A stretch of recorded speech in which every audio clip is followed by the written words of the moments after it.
David Ignatius is here. He is a columnist and associate editor at the Washington Post. He writes about the Middle East and U.S. intelligence and the economy and much more. He's also an author of spy novels. One of them, Body of Lies, was turned into a movie starring Leonardo DiCaprio and Russell Crowe. His latest novel is called Increment. I am pleased to have David Ignatius back at this table to talk about the art of writing fiction as well as the art of reporting on the global political circumstance. Welcome. Thank you, Charlie. Great to be back. Great to see you. Now, can I just talk about this first? Yes, sir. Just the idea of writing it. Story is CIA gets a note that somebody deep inside of Iran, Dr. Ali, would like to tell them more. Tell me how this came about. Because people who know have said to me, he is dead on about Iran, which we know little about. Charlie, any novel combines strands that come from so many different places. Sometimes you dream bits of the book and then you remember the dreams. In this case, it began with going to Iran. Like you, I went to Iran as a journalist in 2006. I was absolutely fascinated by it. It was the most interesting reporting trip I think I've ever taken. And I thought, the novelist in me thought, this is a place to base a book. I got really interested in the situation of CIA officers who had lived through the disaster of Iraq, where the agency had been used, the agency had helped push us toward war, sometimes against its better judgment. And I got thinking about a character who lived through that. In this case, a character who has lost his own son. His son was a Marine, who is now being pushed toward war against Iran because of the intelligence that's flowing in from his agent, this Dr. Ali character you were talking about. And I was thinking, what would that be like? And what would it drive you toward if you were trying to be faithful to yourself and your values and also faithful to your country? Could you do both in a crisis like that? And then finally, the name of the book, The Increment, is drawn from a real British Special Operations Unit, which is fascinating. We all know about James Bond 007, License to Kill, all that stuff.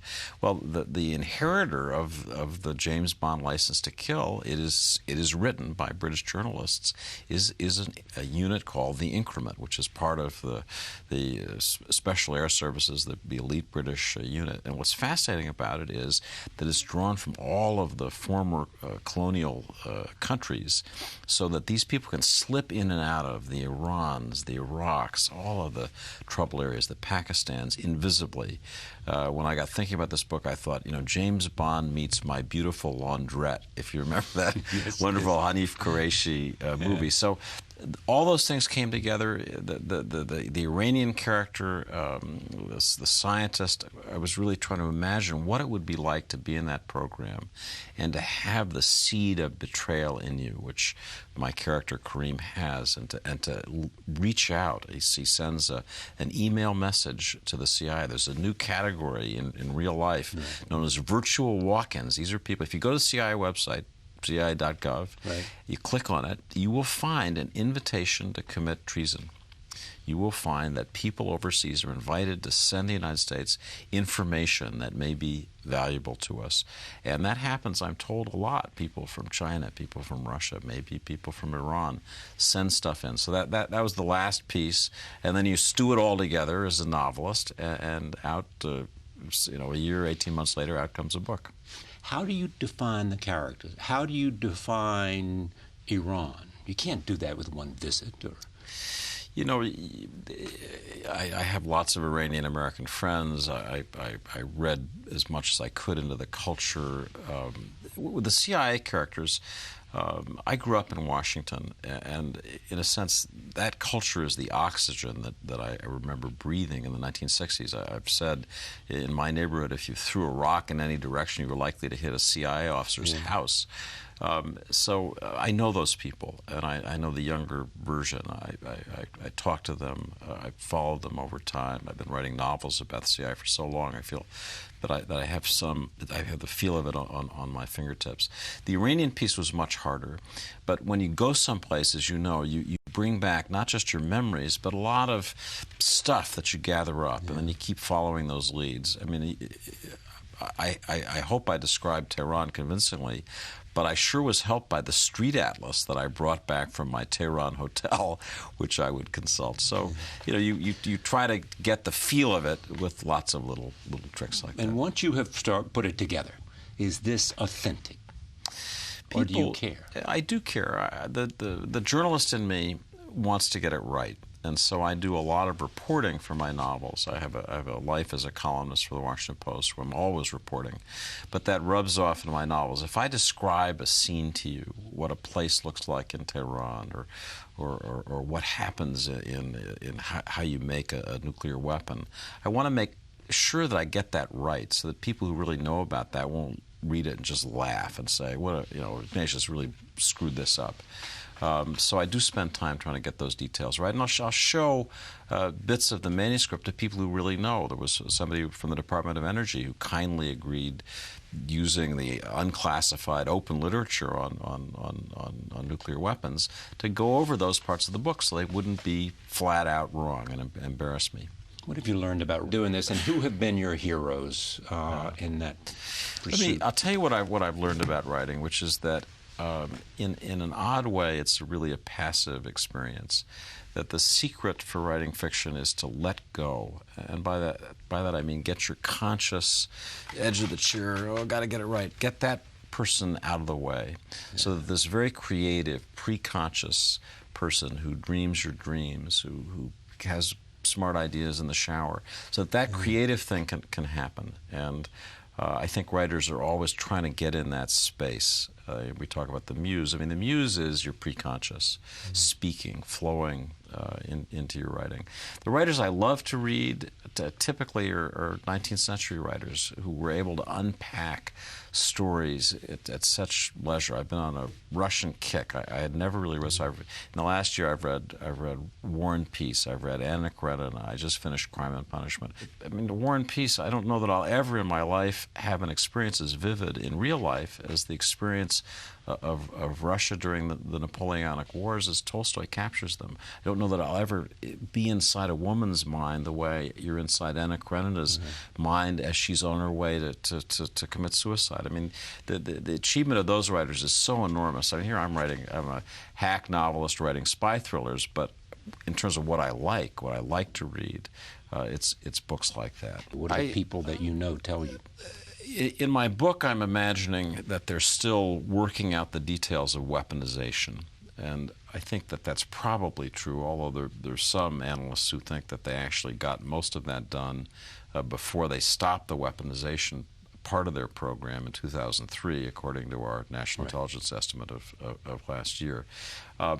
They clearly are getting very close to having mastered the process of enriching uranium so they have the fuel for a bomb.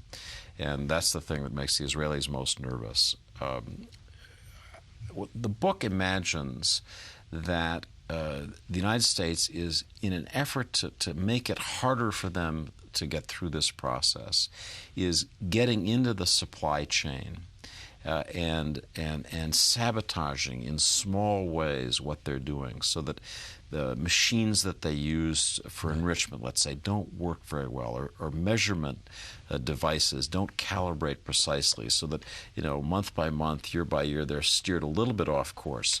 There have been a few stories in the newspapers that suggest that may in fact be true. Yes. But again, as a novelist, it was fun to play with that idea and just imagine what something like that would be like. But the simple answer to your question is the Iranians are probably a year or so away from being able to produce a simple nuclear weapon. Whether they could miniaturize it enough to put it atop a missile and deliver it is a secondary question. But they have enough enriched fuel. They have, Charlie, there are two levels, and this really ends up being an interesting question. There's low enriched uranium, which is enriched to about 5%, which is the level that's consistent with civilian use. To make a bomb, you need to further enrich that LEU, low enriched uranium, up to 70% plus. So it's highly enriched uranium. One thing that we're going to be reading a lot about in coming months as we think about negotiating positions is there a way to verify that the Iranians are staying at the low enriched level, at the 5% level, and you could detect if they tried to break out and go from 5 to 70. And I think that may end up being a key area of bargaining. All right. Let me turn to a whole other area, which is what's going on today since Dick Cheney has been out there doing interviews. Where are you on this? I have a feeling that the use of these enhanced interrogation techniques did produce some results. I mean, I think, in a sense, why would it be a moral dilemma if it didn't work? If you didn't get anything out of it, why would anybody ever think about using it? On the other hand, you see these reports from people who were involved say it wasn't those techniques at all that got the best information. It was, it was a very different kind of thing. Those agents and those analysts and those interrogators who knew how to get close to the people. I read the record to the extent we have it on Khalid Sheikh Mohammed, who was the key person, who was the operational planner of 9/11. It does seem clear to me from what the CIA has released that the enhanced interrogation techniques did provide crucial intelligence. And what was that intelligence? Well, it was intelligence about follow-on plots. It was about the next wave that was coming at us. To that extent, reading the record that's been released, it does seem to me that the Cheney's argument about the efficacy of this, in the brutalist sense, has merit. I mean, it seems to me that people, if you want to make the argument that we should not torture, you have to make that argument in the understanding that we may not get the intelligence that we would get otherwise. I mean, how would it be a moral position otherwise if you weren't knowing that there were risks involved, and you take the risk because it's a moral decision? I mean, the British during World War II, Churchill during World War II, when the very existence of Britain was at stake, said, "We will not torture these Nazis." And that, and he said that because it was a moral question? There were all kinds of reasons. The British had their own people who were prisoners. The British had their own elaborate intelligence operations and deceptions, so they already knew so much. The likelihood that from a low-level person you've captured, you can get more than you're going to get from having broken the Nazi codes was unlikely. But again, I think we have to understand that we may give up some intelligence. Obama has made clear in the conversations he's had with his top aides about the new policy that there could be situations that would arise where we believe that somebody we're holding knows about a radiological device that's planted in New York, to take the ultimate nightmare situation, in which the president, having issued this executive order saying "thou shalt not torture," would issue another executive order that would say "thou shalt use the following techniques to try to get more out of this person." It's my understanding that's the administration's view, that having written an executive order, you could revise it if circumstances absolutely demanded it. And I think that's right. I think the American people would be reassured to know that the president's not going to, be stuck in one. It looks to me as if we're now, with these terrorist suspects, using less aggressive interrogation techniques than would be used in some police squad rooms. Now, that's not to condone what cops do, but I think people would find it hard to understand that. So I think there is some flexibility in how this will be applied, and I think that's appropriate. What do people inside the CIA tell you? What do they say about interrogation? They say, we knew this was going to blow up. We were very uncomfortable doing it. We wanted to make sure there was legal authority. I'll give you an example, a real-life example. Somebody that I know well, a former agency officer, was asked to take part in the interrogation program by a close friend of his, and he said, "Nope. I know that the wind is going to change. I know that in 5 or 6 years we're going to have another administration and we're going to get blamed, and I don't need that. So I'm sorry." It wasn't because he thought it was wrong. It was because he knew that it would come back to bite him. His friend who went ahead and did it is now looking at enormous legal expenses, the potential ruin of his career. I mean, Obama has said we won't hold people accountable for what they did following lawful orders, but out at the agency, that's not the way people are experiencing it. People have been told to get their own lawyers. They're very anxious about this. All right, let me turn to Pakistan and Afghanistan. What is the new strategy for Pakistan and Afghanistan, and why do they believe it'll work? Well, let's take them in turn. I've interviewed General McKiernan twice in Afghanistan, and he's a traditional U.S. Army officer. He came up with the armored infantry. He's a big, solid guy. But he's not a new style commander. After General Petraeus, we have a new image of what a U.S. Army general is. He's somebody who's adept in communicating with the media. He's adept in the diplomatic contacts with the host country. Yes. He is David Petraeus. He's David Petraeus, but yes. there are other guys like that in the Army. General McKiernan, again, solid person, had a distinguished career, but not moving at the same speed in the same way as Petraeus, and also as this new administration. Okay. You got Petraeus, you got the president, you got Holbrooke. General McChrystal, who's replacing him, is beloved in the Army. It's hard to find any Army officer, in my experience, who gets higher marks, including Petraeus, than General McChrystal. He came up through the Special Forces. He was a Green Beret and a Ranger. And what he did with the Special Forces in Iraq and Afghanistan is still largely an unwritten story. But from what I know... Why is it an unwritten story? Because this stuff is really secret. But I mean, they found ways. I mean, it didn't happen by accident that Al-Qaeda in Iraq basically was destroyed. And that was done by General McChrystal, his people, and a kind of intelligence that they learned how to use to go after people. Now, I just have a hard time believing that you can't and people can't find this story in some variation. Why can't they get and understand what it was about his counterinsurgency strategies and that worked? Well, we don't know. I've written some about it. Essentially, you had the black special operations forces. That means very covert, who were operating often at night, who would use intelligence that they collected to identify where these cells were, and then just go in and take them out. I mean, they made it very dangerous to be a member of Al-Qaeda in Iraq, because we would find you, we would find your friends, we'd find the safe house you'd stayed in, we'd get you. And the person who did this was McChrystal, and his troops love him. And he brings that sort of intensity of command relationship into this new job in Afghanistan, and he's bringing with him as a deputy General Rodriguez, who again he has been an extremely successful and well-liked commander. And what do they think is possible?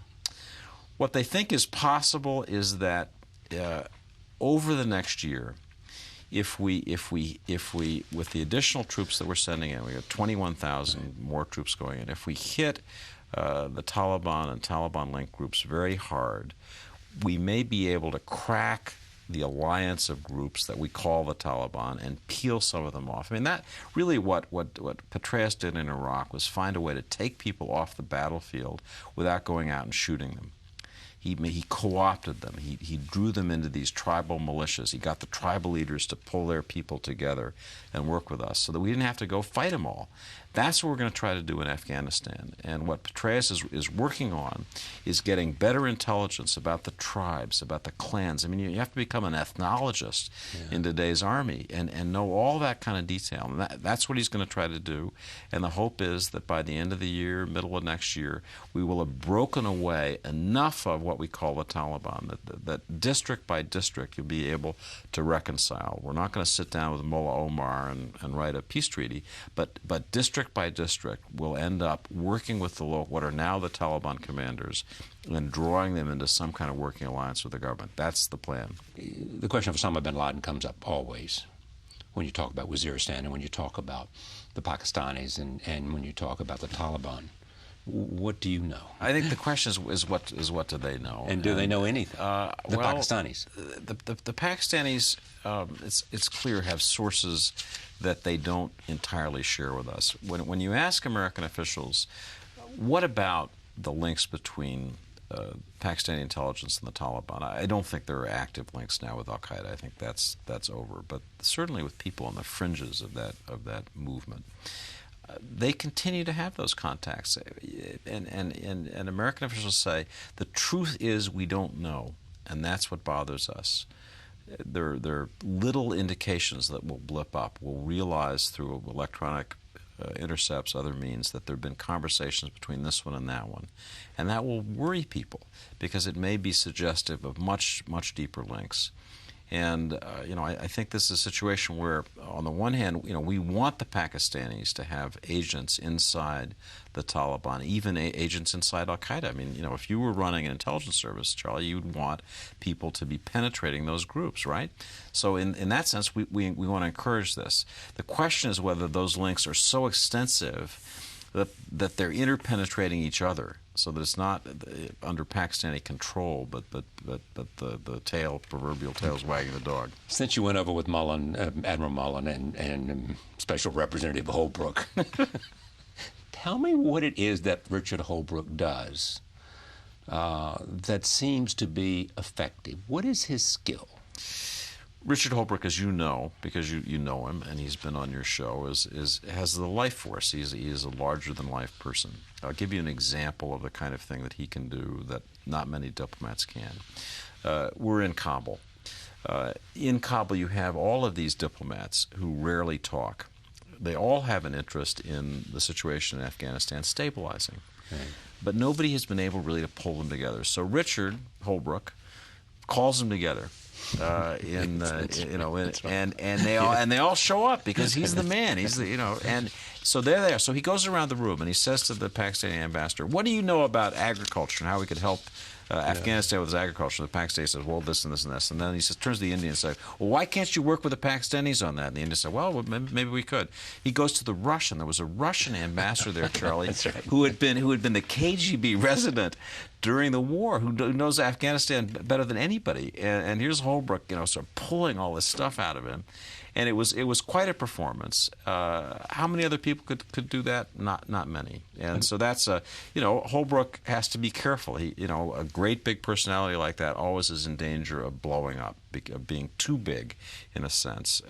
People need to make their own decisions, and so that's a challenge. And his relationship with the military is good. So far as relationship with the military, Mullen and the rest Mullen of them. is a perfect counterpart for him. Mullen is relaxed, as my colleague and our friend Joe Klein has said. He's kind of a country doctor, and so he's the perfect traveling companion for Holbrooke. Holbrooke and David Petraeus are both strong, forceful personalities, and they're going to have to work together. And watch that space. A lot depends on their getting that right. One last question. You are telling me for a fact that there is a group called the Increment, and they're made up of these former MI6 officers and whoever they are, and they have done these things, and they can go do whatever they want. They, quote, have 00 license to kill and all of that. There is such a group, not the figment of some journalist imagination, because I've asked people, does a group like this exist? And they say, no, I've never heard of it. But then they would, wouldn't they? I am told. I think reliably that there has been such a group. Has been or is? As of about a year ago when I was doing my reporting. So and precisely the details of its license I couldn't tell you. But there is a group that operates stealthily, creatively, in a way. The only reason I heard about this was from CIA officers who said, "This is pretty cool. Wow, geez, the British have got something pretty cool going." And so that's how I got started on this. Promise me the following: this is not some novelistic creation. Think about the following problem: you have an agent in a country that is a denied area to you, where you cannot operate easily. Right. And you have to get that agent out. How would you do that? Well, you'd need a capability. Ross Perot, I don't know. Well, that's what but you'd need a capability to get in stealthily with people who could pass as either citizens of that country or normal travelers, and who would be able to operate on the ground, go in, get the job, whatever it was, done. Let's assume it's nothing violent at all. It's just getting somebody and bringing that person out. And that capability is important. The United States has its own version of that. Through our special forces, do lots of things that we don't talk about, but they're pretty hairy things. Very good. And the British have a capability. It's because that's the reason they were able to do the deal they did with the Somali pirates. Yes, I mean they dropped people into the water. We didn't sent see them. SEALs out, and the SEALs parachuted, and yes, absolutely. So there are a lot of these things that don't often end up in the press. But if you or your viewers want to know how about more, your readers? You can, or my readers, may their number increase. Yes, want to indeed. know about this? They should just Google the Increment, and they'll find the same things that I found, which began to flesh out. I'd heard little whispers of it, a little bit more. Do you know a lot more about this than you're telling me? I know a little bit more, but not a lot. If I knew a lot more, I would have put it in the book. Oh, yes, exactly right. It's a pretty good book without it, I'm telling you. Thank you. Lots of people saying that this is David Ignatius' best book, The Increment. Thank you for being here. Thank you, Charlie. Thank you for joining us. See you next time.